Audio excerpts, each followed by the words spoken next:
Hey guys, it's Celine again. Today's Wednesday, the 6th of March. Yes, we have plenty sunshine over here all of a sudden, and it is kind of all of a sudden. So, hold on, I just remembered I have to have my water. Otherwise, I won't last 5 minutes. And I do have stuff to share, also cute stuff, I think, that I personally am really fond of and having a good time with, so that'll be coming up. Generally, witchy check-in with my whole adventure, possibly also partly a Tummo update, because I need to do one of those. And there have been interesting developments, and I have a lot of stuff that I want to talk about in terms of Chinese approach to energy work in the body and healing, and Indian approach to same. Okay, those two, they meet in the middle, and that's where I am doing my Tummo practice. So that's, to me, that is just like huge. It's important. I live with this stuff every day, and we get results every day. My best result so far, I would say, other than my husband, who is alive and kicking because I interfere, in his vibrational affairs, apparently. Well, no, not apparently. I do that on purpose, and whenever he needs it, or he needs me, or I can see that he needs me, it has been another adventure. So maybe I need to talk about that as well, but I do not want to overcomplicate matters, and I want to also say maybe a few things that somebody out in the internet can then pick up on and go like, oh, maybe I should, or whatever, which is fine. Okay, so first, the cute thing. I have ages ago printed out for myself a Minchiate tarot, which looks something like this. And the Minchiate tarot is special. Oops, I dropped a card there. Because, and another one, there's the Ace of Cups, very recognizable. Because it's a special form of tarot that I personally really like. Let me pick up those cards. It's the 10 of Cups right there. You won't really be able to. I'm trying to, maybe you can see it better like that. I don't know. This looks fairly clear, actually. Colors aren't really super bright on this deck at the moment. I do intend to work on the images. They're just out of my printer, and they're kind of, it is quite an old, this is a deck that was, I think, published, do I even know that? I think these are reprints of a 19th century version with these kinds of characters in them, like that. This looks very 18th century, really, like a version from that time. So it's not really a traditional tarot in any manner. That was the other card that fell, the 9 of Cups. In the sense that it's not really a Tarot de Marseille either. In part, some parts of it are fairly close to Tarot de Marseille, but there are additions to the deck, and some things are quite different. So, for example, let me grab the Moon card here.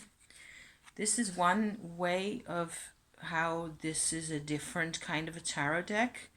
You do not get any of the Rider-Waite associations with this Moon card. It is a Moon card. I mean, it's just like you have a star and a sun card, but I can also show.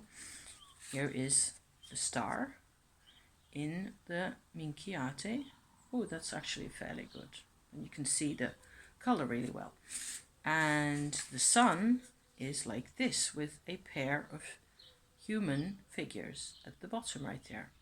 So I really like this. Okay, I have always liked this deck, as soon as I heard of it, it has the advantage of having a set of zodiac signs, so 12 cards for each of the zodiac signs, separately in with the, so it's 97 cards, okay, so that's a whole lot of you know, edging and polishing and whatever the heck else I'm doing with this. I made backs even to you know, have something else than the plain cardboard on the outside.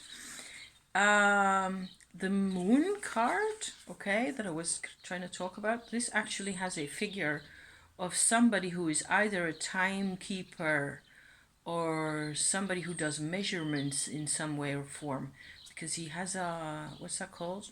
One of those things that you used to draw circles with. Do I know that? Yes, I know the word, but you also know the word, right? It's the word for the tool that he used to draw circles with. And he has a like a large disc in his hands down there with numbers on. Seen this in other places as well. And it's like a timekeeper kind of a thing going on by the moon. So maybe a moon calendar approach to that as well, which then ties in with maybe agriculture back in those days. It is an old style tarot deck that has mainly had a lot of use and still has a lot of use apparently in Italy for tarot as a game. So not really for divination at all, which is kind of interesting considering that it has the zodiac signs and it has you know, like all these old aspects like the virtues, for example. We have a rather interesting looking half naked figure of temperance here at number 6. So you can see the number 6 right there at the top. Very different. Oh, thank you, Cloud. That's actually rather better. Not our approach to temperance as we tend to see her most times, like a figure who is about, you know, moderation and balance and those kinds of things. This is our strength card with the column, from also fairly familiar from Tarot Marseille or Bologna type decks. Justice looks like this, fairly easy to see. Then you get, all of a sudden you get a different set of cards where you get the Wheel of Fortune at number 9, and at number 10 our Chariot, like so, and at number 11 what has later become the Hermit, but he is like an old man with an hourglass sitting on the shelf right there, and he's supposed to be Father Time, is an interpretation. Moving on, you get at 12 traditionally, or as we know, the Hanged Man, Death at 13. 14 is the Devil, looks like this. And 15 is also known as the House of the Devil. So not Maison Dieu, as we know from TDM, but Casa de Diavolo. So, and then we go on to other virtues again. Hope, I believe that this is, and prudence, you know, with a mirror, and she has a snake. And if you were to look really closely, I can't show you, I think, but there's a actual reflection in the mirror of her face as well as of the snake's face. So that's kind of cute. I think this is really cute, and there's quite some interesting details in this. I could go on. Other than the virtues, then if I just make this, you know, complete this series for you, we have Fortitude or Courage, who also has a column, so I was confused at first whether this was the strength card, but it isn't. And we have, I think, Charity, Caritas, so caring, like. Then we have another set of 4 element cards in here: fire, air, earth, and water. And this is earth, for example. quite a nice card. So the colors aren't really all that exciting. It is not, it is also not really the best quality print that I did here. So I will just have to see whether I can still improve on some of that by using pencil. I have, for example, the Ace of Cups. I did something to that. I don't know if that'll show here at all. Maybe just a little. I put a bit of white and pale blue in the background to the cup, and it actually makes it sort of come out a bit more. The red colors are all the original.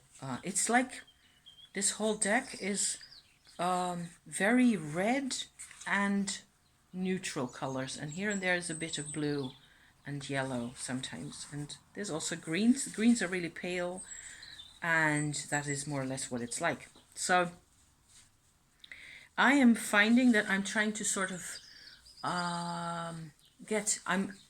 what I have done. Okay, a couple of years ago I printed these out from, I think, the Wikipedia page or something similar, where I had the complete set.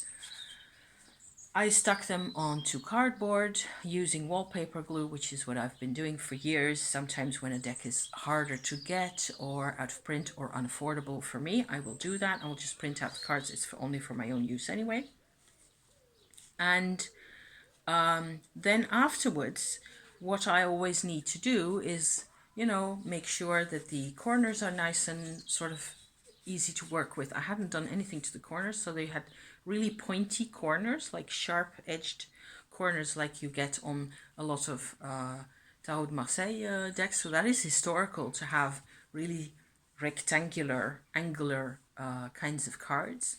But I saw somebody on a webpage, on a blog or something, they had something similar to this, probably an original old, an antique copy or something of a deck comparable to this one, and they had really rounded, so they had been in use for a long time to play the Tarot game with. So the game has had many names.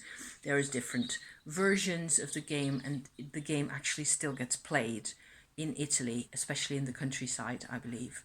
I think I have actually seen a couple of old geezers in a bar in the mountains somewhere play it one time, but I'm not even sure. I may well have imagined it and just convinced myself that it was real, because the time I was there was years ago anyway. I remember where it was, but not too sure.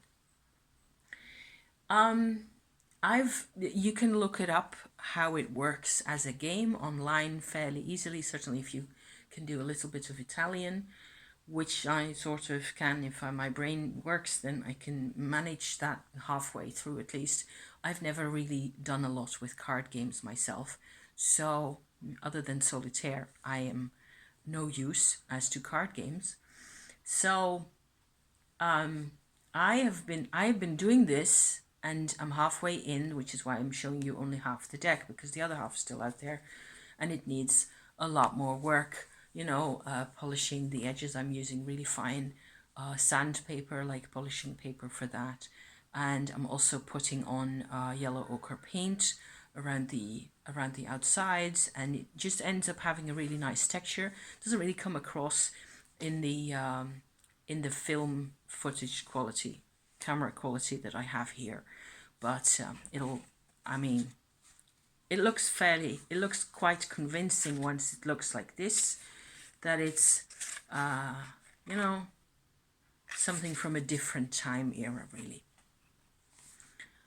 I found so far, trying to think about the cards and trying to sort of step away a bit for myself from the Rider-Waite interpretations that I've been using the whole time, all winter long actually, that I still sort of combine with my astrological interpretations that are also Golden Dawn based. So 8 of Cups, Saturn in Pisces. I just know that because that's my birth position of Saturn as well in my natal chart. So that's just one of those, typical things you can by default always grab a hold of if you need an interpretation. I am interested in using this deck in a whole different way. So once I am completely done with my cards, I will, you have 97 of those, so you have to sort of cut the deck in half and then shuffle each part separately. And then I'm making a bag out of crochet and hand spun wool, which looks like this. So I just think this will be completely adorable with my, it will be drawstring in the end, and it's sort of nearly done by now. Having the time of my life with my hand spun wool with all the pretty colors and all that stuff. I need to be, doing these kinds of things at the moment, and I am noticing also how much more I actually enjoy doing my crochet, and I think the result actually looks better than it used to because I am enjoying the process that much more. So that definitely pays. The whole being connected to what it is you're doing definitely works. You get a better result if you're invested as a human in your crochet, or doesn't matter what it is you're doing, really. It always pays to be connected, doesn't it? So that's what I think anyway. So I'm having quite a bit of fun with this. The polishing of the outsides of the cards is quite work intensive, so that takes minutes for each card, and then there's like 100 of them, so you're at it for ages, and it gets really boring. So I tend to have YouTube on, or listen to either something, or I just do a dozen of them and then I quit for another day. But the plan is to finally be able to use my Minchiate Tarot in a way that it will probably be most useful in a bit larger type spread, which I have been doing a lot more of. So I didn't dare at first, like a couple of years ago, so when tarot was still fairly new in my life, I didn't really dare do big ass spreads really with like 12 or 20 cards or something, because I wouldn't be able to, I didn't know enough about each card to be able to comfortably cobble some kind of intelligence out of a mass of cards. Nowadays, it's what I like best, because you get better at that kind of stuff as you proceed. If you just keep learning and keep practicing, then it does get better. It does get easier in the end at some point, even though you never stop learning, and it's never really like, okay, I have seen this enough times, I'm going to do something else now. That's not how I work. You once you get roped in by the tarot, I don't think you ever really leave again. So yeah, which is incomprehensible to some people, because they never get that, you always need this deck, or you need to combine it with something else, and on it goes. So I haven't done any card reading. I haven't really done any tarot in a couple of weeks because life was complicated. This is the story about the project, okay? So I can stick these back in here and park that back in here, and then poof. That was my crochet needle that hit the box that you were standing on, okay? Nothing out of the order there. It is like life has been pretty complicated, and it yeah.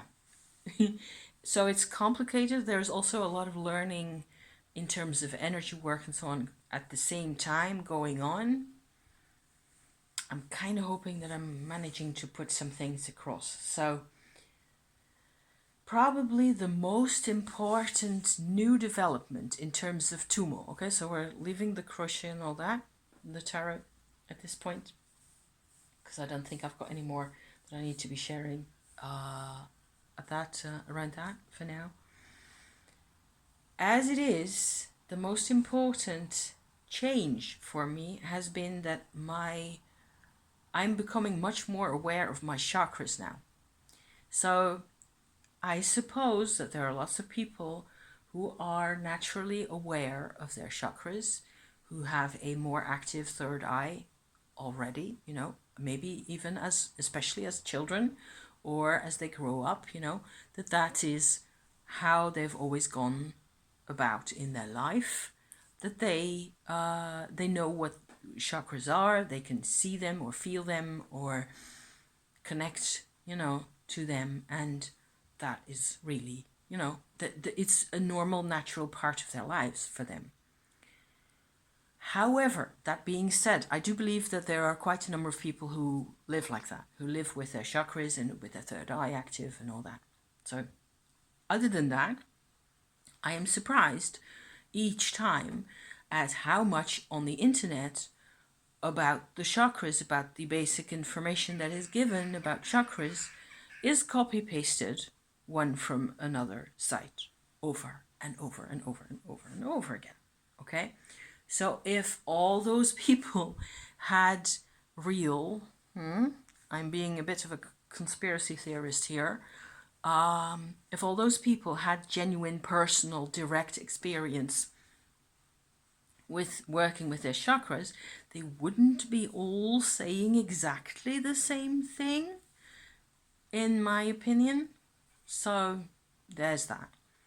So those are probably different people. People who actually have the experience and work with this stuff aren't the people who run the website or the shop or sell material necessarily, right? They're not the same people. The people who do the actual healing work in some kind of a context aren't the people typing the information into the website, possibly. So that's another fairly generous minded kind of an explanation, I think, for this thing happening here. I also think that a lot of the information that we get around chakras and around all the rest of it is continually limited by how society works or how the internet works or whatever. How difficult the algorithm, okay, is against you getting the newest information or the most different kind of information. It always works on, you have been looking at these things, so now I'm showing you these and these things because they're fairly similar to what you were looking at earlier. That's algorithm speak, right? So it keeps my internet keeps regurgitating, throwing things at me that I've already seen. Which drives me bonkers because I don't want that. I want the new stuff and the different stuff. I'm not getting much of that. So, which leads me then to realize that I don't really get to see whether there's any more people like me. There are probably hundreds, I think, and I hope. I sometimes get, you know, people who are into light language in my feed because I've been looking for that, you know, also occasionally on and off. People who work with angels and stuff like that. So this is not completely impossible to make the algorithm do slightly different things for you. Then you just have to be really persistent. Dogged persistence is what you need. Long story, not really super exciting. Where I was going with all this is that I, by now, have gotten to a realization where I've gotten to a level of Tummo. I will get to what the Tummo is again in a little bit. I hope that's the plan, leastways. The Tummo is actually helping to revitalize my chakras for real.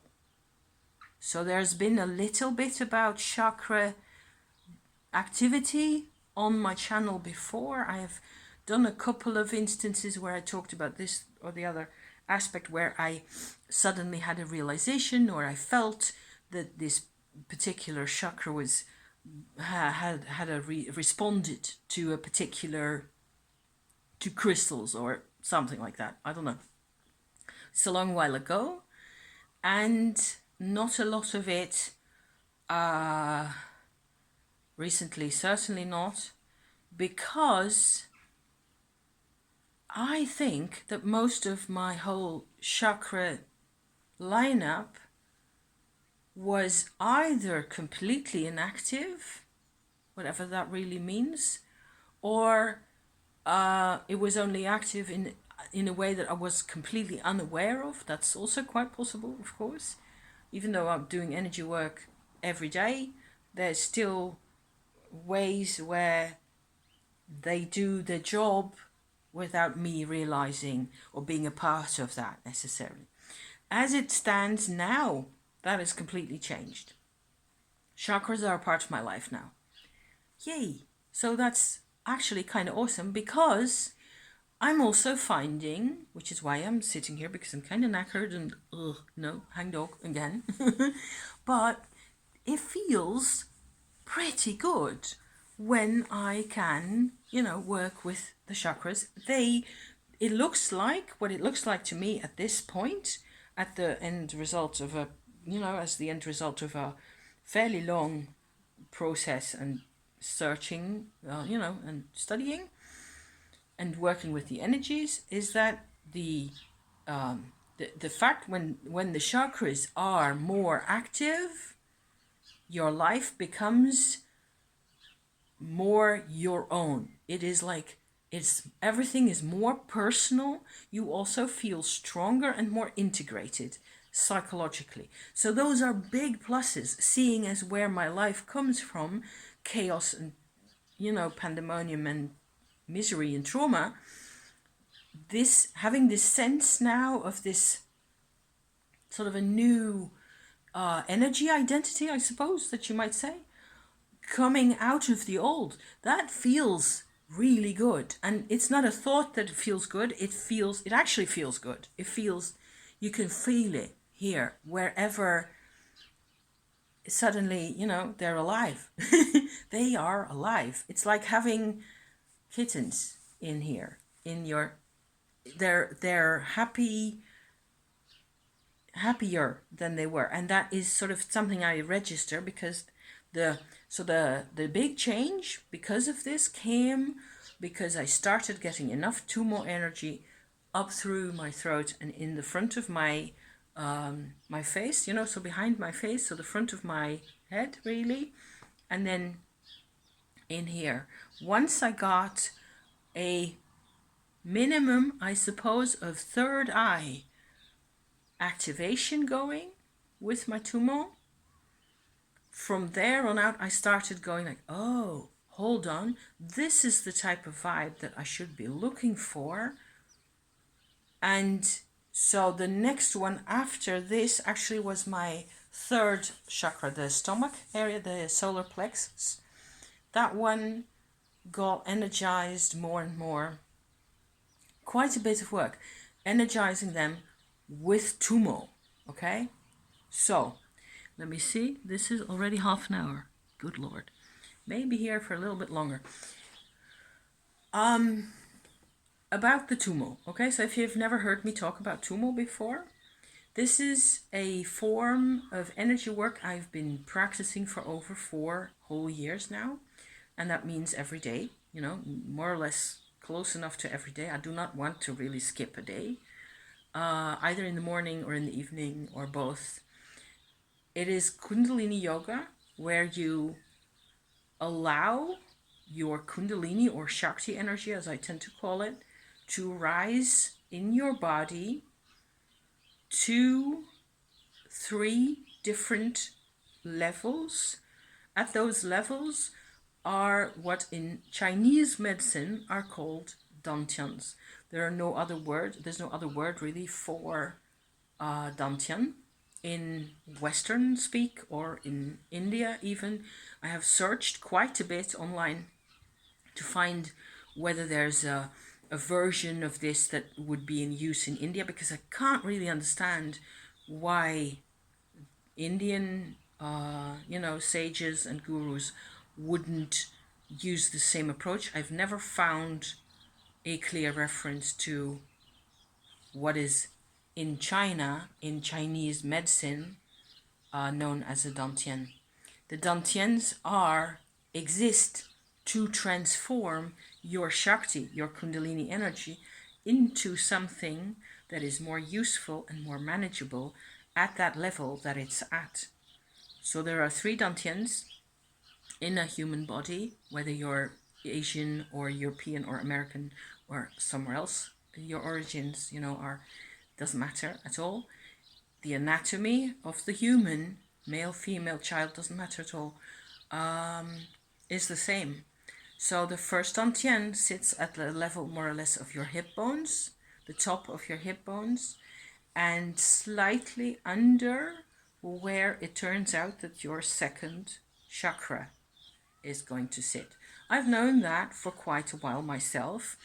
Even though my second chakra wasn't all that active, I knew that it was more or less going to be like this far apart. They're not necessarily connected. The dantians and the chakras are 2 completely different systems, but they exist inside us. And the dantians are what you use, and it's a physical vibrational process, right? It's not you can start by visualizing. You can do this. It is not hard to do at all, but it does take quite a bit of commitment, and there are also consequences to the process in that it affects your body. It changes things in your body. It will changes how you feel in a lot of ways. So I do not advise people to dive headlong into this without serious thought and preparation and so on. And there's a couple of I've done a couple of videos about what you should be looking at, if you want to get started on this. There in a playlist on my channel. I have 2 playlists that have to do with Tummo practices and experiences and things like that. Useful mantras that have to do with particular parts of the process and so on and so forth. A lot of that, I do not want to teach Tummo right here, right now, necessarily, other than what I am telling, the world as it is, because I'm not sure so far how people will react to this. I have seen, however, hundreds by now of messages from people on forums, on different places around the multiverse, where people are having a hard time with a Kundalini awakening, and it is giving them problems that they find it sort of impossible to manage. They don't know how to work with the energy. And this is where I would like to tell everyone who sees this video, if this is your situation and you're here, you want to look at the dantians, okay? Because the dantians, especially the first dantian, I personally always need to go back down to my first dantian, get the energy comes into the dantian and sort of changes into a version of itself that is less raw, less wild. You cultivate, as it were, your Shakti, your Kundalini energy through the dantian. The dantian is there for that purpose. In Chinese medicine, even though they never talk about Kundalini or anything of the sort, or of Shakti, by the way, they will talk about Shi energy, and they see the Shi as transforming in the dantians as well. But it's like they're working with a later in the body, further in the body, manifested type of energy. So the Shi is a later version of the Tummo process, as it were. So there's part of this natural process of the Shakti transforming through the dantians happens by itself, naturally, without us interfering or meditating or doing anything about it. It happens by itself, always. So there's that. And then the result of that is a vitality. Okay, the vitality goes to all your organs and your muscles and whatever else you need in your life, your breathing, your heart, and so on and so on. And some parts of us get more energy than others, especially as years go by, and or depending on where you're from or what your life has been like. You find over and over that the Shakti energy, so the original force of the life force energy that comes in, has a strong tendency to bypass any problem areas. So that is why it is not necessarily an agent for healing or the body. It is why the body can heal itself of a lot of things. Like if you cut yourself and you have, you need to put a plaster on. 2 days later, it's okay. It's fixed itself, has repaired itself. That is an instance of the vitality in the body, knowing what to do and having sufficient energy also to do that, to execute the little program that is needed to repair the cut. Okay.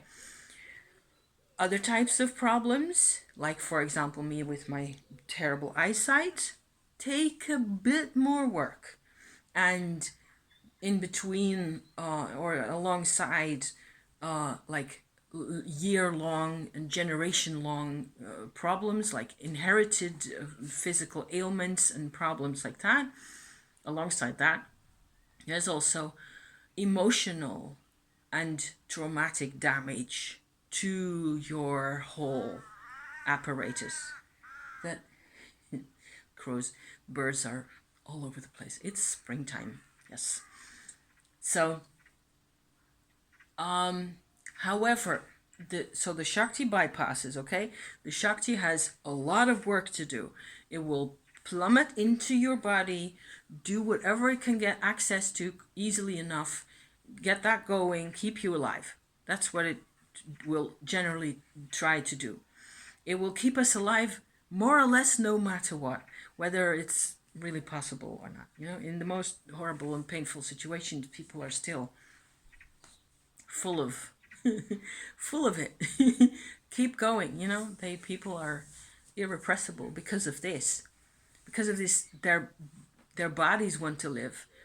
It's really unbelievable often if you see the stories, what people go through, where if it had been a conscious decision, you would have said, thank you, bye, I'm out of here, I'm gonna, do something else. But life is irrepressible and merciless a lot of the time, especially for women. So, yeah, in parentheses.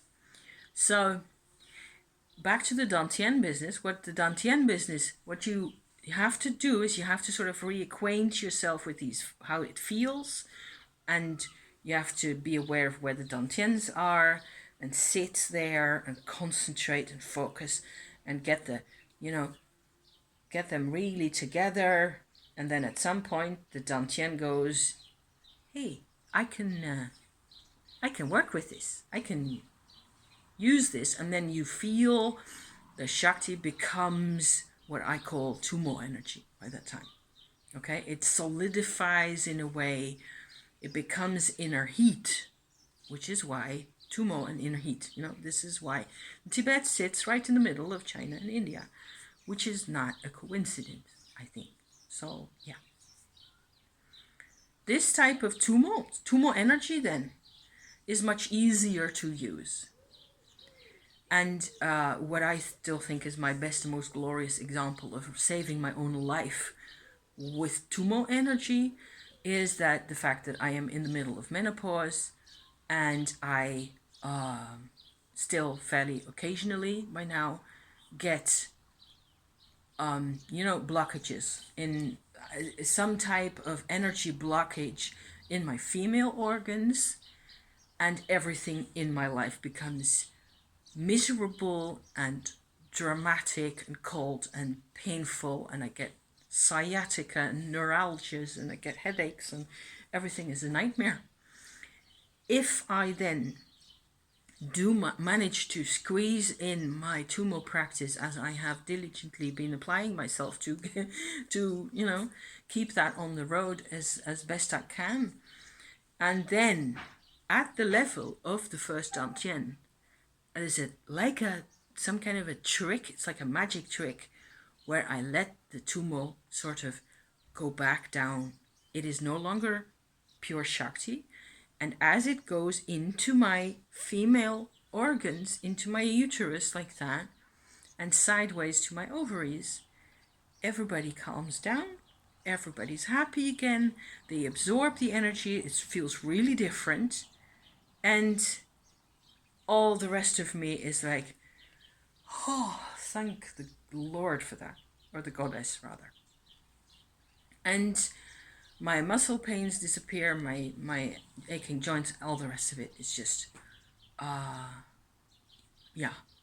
It makes the big difference in menopause, having this practice. If I hadn't done this just in time before getting my menopause, I don't know what I would have done.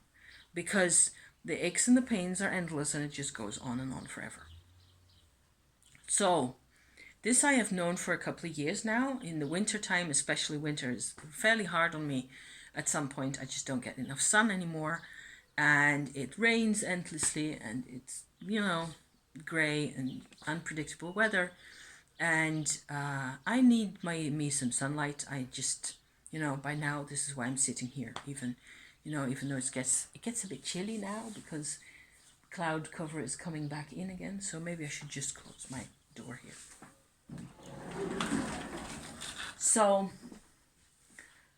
it turns out, okay, so let me go a bit more specific here with my Tummo story. Dantian number 2 sits right here, okay? And I do think it is like a layered cake kind of a operation in there where you can work with your Shakti energy on your inner heat, on your belly, for as long as you want, as long as you like. And if you do not feel the need, or you are content, or this is fine in this particular situation, you can do the same kind of meditation, the same kind of work, and feel harmonious on the inside, whatever that means to another person. I don't know, You have to, my point is, you have to choose to then, when you want it, when you are ready, or when you feel like it's the next thing to be doing, to get in here. And I have, in my previous videos about this particular part of the subject, okay, I have advocated the use of the channel, an energy channel that is around alongside your spine. So in your back, but like in front of your spine, like that, okay? In the middle. There's a middle channel which goes just in a vertical, straight line. It's another thing that I do not, maybe in the diagrams of a Kundalini drawing with the chakras in, if it is a bit more detailed, you will, in general, also see a vertical channel in there, right? Am I right? I think so. You get these loops like that.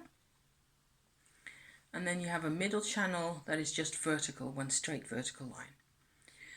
In Chinese medicine, they don't talk about the squiggly nature of the Kundalini that much. They talk about the middle channel a lot, however. And in Tibet, one approach to Tummo is to just draw everything that is bothering you, whatever that is, whether it's emotional or something else, draw the energy of that into the middle channel, because they're really aware of that. That's just really alive for them, and they know what it feels like, and they can tell that if they do that, the middle channel would just whoosh, Make everything disappear, you know, make the problem go away. Um, it's probably a really as good a method as any other. They have thousands of years of experience doing that, so who am I to talk about this even, you know? I uh often don't really like the middle channel that much because it's a really fast going energy channel, and you do not profit as much from the Dantian transformations. So, other than the middle channel, there are several others on either side of you, in front and on the side and in the back as well. Vertical channels, and if you focus on using the back channel, in front of the spine, to guide your Shakti energy along, it is easier to then go into, go forward into the Dantian like that and give it time to do its part. And that is what I've been doing. Maybe this is just endlessly slow for some people. For me, it has worked really well. The thing is, I'm going to get to the chakras eventually, okay? 46 minutes. Quickly. The chakras, okay? It turns out that it took me 3 whole years, I think, to get my whole heart area sufficiently refurbished, rebuilt vibrationally, that I can also use my heart for having emotions, which was fairly new in a lot of ways because blockages and trauma, which is why I do this whole thing, because I need this, okay? I need to have this vitality, not only in my belly or in my, not being menopausal all the time, part of my life, also emotionally and in relationships with people. I need to feel who I am and who they are and whatever it is that I may be able to be a part of, connect something to me and back and forth, which was impossible. Whole drama, I've talked about this before in my previous videos, of course, lots of times. Turns out that energizing the second Dantian doesn't immediately repair everything here, but now and over since January, I think, it has been possible for me to feel so much energy in here, actually ready energy in my sort of the middle of my heart area. There's much more detail in here that you could talk about for days, I think, which would be really interesting. And they give you just one heart chakra. Not convinced. Okay. I already said that. But I had a lot of energy that was ready here, and I was sort of getting the chance in January to push this into my throat and along the back of my face, up to my third eye. Took me a while because I also have throat issues from way back, tonsils and tension and hard time communicating and all the rest of it. So finally getting it here, it is like once this finally becomes active, it gives you a sense of what it's supposed to feel like when the other chakras are active. I think something like that. It is this sense of integration, this sense of selfhood, and it's not even confidence at that point anymore. It's like, I suppose it's really very personal, and it really depends on who you are, what it is that your chakras are going to be like. So I think chakras are going to be different for different people. The heart chakra is going to be about different things for me than for you or your sister, brother, your mother, and that is eventually, even after a lifetime of meditation, there still will be a lot of differences there, and a lot of our priorities and our choices and those kinds of, but real choices, not mind, kinds of pre-planned kinds of things, but real gut and heart and soul choices. Those are what comes out in the chakras, is what I think. And it's a lot more detailed. In real life, there's 114, I think, official chakras in the body normally, and I'm not even sure if that counts the Earth Star chakra and the Soul Star chakra and those, because there tend to be different schools of thought and all that. All those are real for me. Don't use them the whole time, but I've used the Earth Star and the subpersonal chakras, which are also called chakras, where I wonder now if they are really chakras or whether they shouldn't be called dantians, actually, the chakras in the earth underneath your feet. There's a whole set of those. Those I've worked with. I've done videos about them as well. A year or two ago, I think. I've, it's all there, Fabulous stuff. So, I could talk about this a whole lot more. Not today.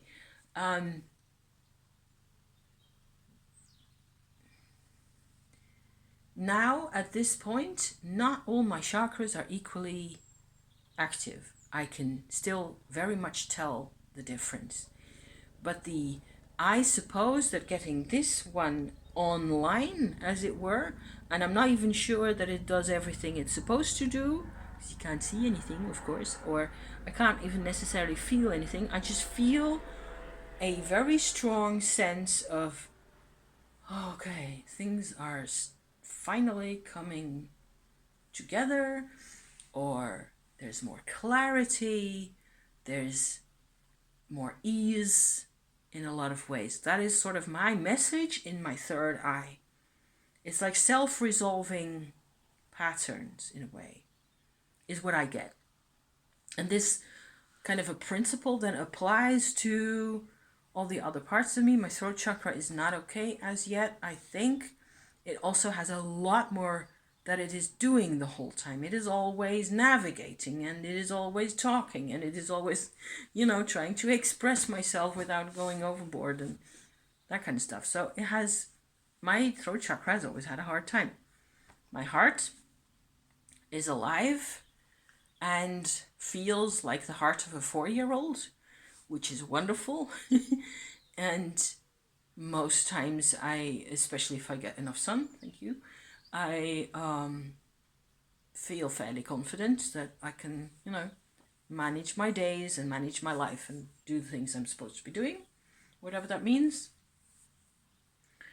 Number 3 has been really crucial. My solar plexus, so in here, right, has been the most important, I think, recently, because it also contributes with Tummo energy being drawn into here and then drawn in towards the middle, and there's all sorts of gymnastics that are just concentration and focus, really, that help this whole of it. It's like the solar plexus controls the whole of your undercarriage, so from your stomach downwards, in up to and including, or down to and including your feet, so your legs, your hips, bottom, everything, the organs inside.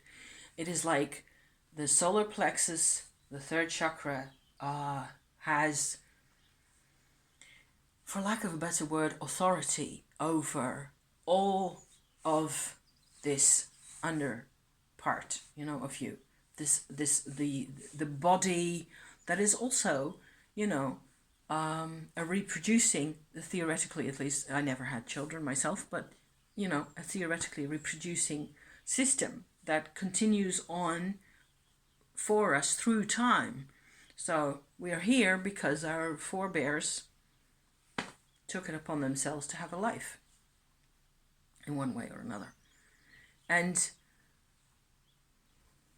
But the strictly reproductive part of us is more the area of the second chakra, and recently that one has also come online. And as I have gotten to understand it by now, probably my last point about this little whole story here is that the origin point of the vortex of each chakra sits actually right on the edge of the middle channel.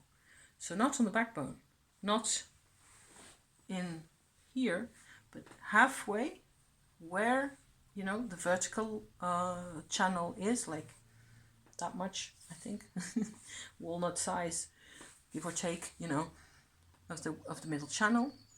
On the front of that channel are like, what do you call those? Like seeds. The seed of the chakra sits on the skin of the middle channel, like that.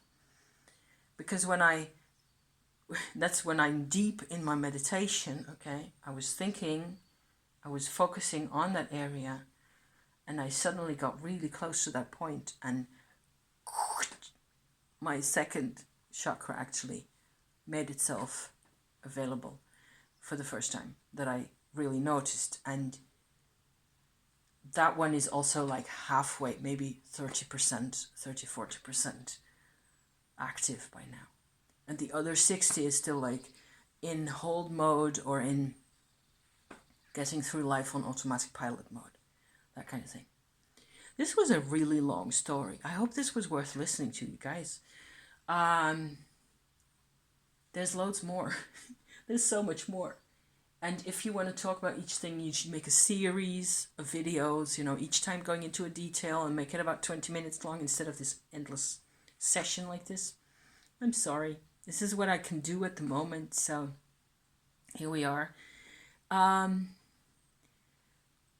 you for watching. I'm gonna, you know, call it a day, make myself another cup of tea, because, oh, parchment, I never had any more water, because who does, right? Thank you for being here, and, you know, see you next time. I hope you're doing well, and on with life. Onwards, okay? See you then. Okay, bye-bye. Thank you.